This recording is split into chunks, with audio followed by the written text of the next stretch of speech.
Irebe FM, iradiyo yacu, Irebe FM, umunezero wacu, Irebe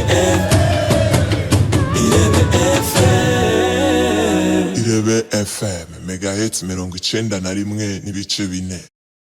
Hello les gens, vous allez bien? Vous me dites Happy Valentine's Day! Hey! Muriko muyirira he? Twebwe aha turi muri riraserutse breakfast show kuri ZANZI. Irebe FM na Irebe Media. Yeah.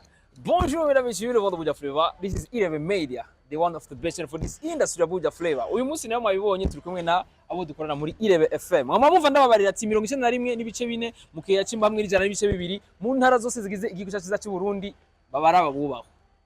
Ari sava. Neza, sava. Valentine's Day kuri wewe gute? Valentine's Day ni umunsi bavuga ngo ni umunsi w'abakundana, ni umunsi twibuka nyene gukundana. Ariko uvuze abakundana ari umengana abantu genre bafise like les sexe opposés? No. Sibo bonyene nuko gusa bobo aribo kenshi bakunda kubiviva ariko gukundana ni kuri twese urukundo rwo mu miryango urukundo rw'umugenzi n'uwundi urukundo rw'abavyeyi niki yego uyu munsi rero muri Irebe FM mwaduteguriye iki twebwe turi kuri ZANZI restaurant niho turi baduteguriye breakfast show kandi turi ngaha kugira ngo tubereke kungene bimeze bafite ibintu vyiza bitandukanye babateguriye bijanye na breakfast hari ama sandwich n'ibindi vyinshi amaju ibintu byose umuntu ashobora kwihereza muri petit déjeuner hano kuri ZANZI birahari ni hasabwa ikintu ne Aline kugira ngo natwebwe dushikirwe nta kintu na kimwe gisabwa gusuza uzanye amafaranga kugira ngo ushobore kwigurira ico uza gufungura yego ati rero byo bavuga ngo sare ni garama umweye ati rero muratumiriwe murahamagariwe mwese muze hano novuga kuri ZANZI the best location for this novuga city novuga Bujumbura ikinuvuga Gisagara cyacu ciza cyaguse kimeze neza cyane kirimo akawera kameze neza sana sivyo none cyane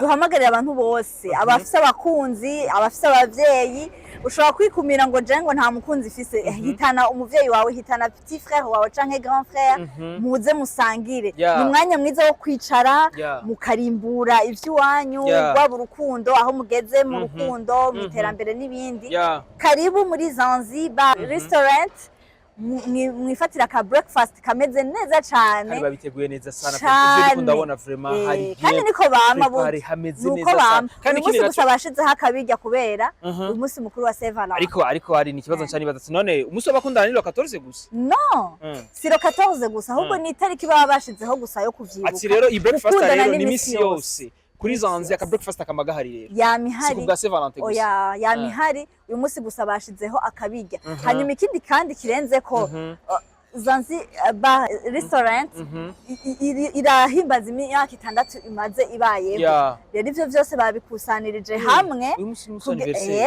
bafite anniversaire ya 6 ans babayeho bafata neza abantu mu kubaha ibinyobwa mu kubaha ibifungurwa hariho na salle bagiramwo sport hariho naho batambira kumva ku muntu wese ashaka kunezerwa by'ukuri barafise byangombwa byose kabisa ati rero tubabarira ati welcome novuga ngaha kuri ZANZI resto bar ibintu byose bimeze neza sana ibintu biri propre biri fresh sana ndakubarira ati rero utumire mugenzi wawe atumirira mugenzi we sibyo Aline Jeshe wanje araje mu mwanya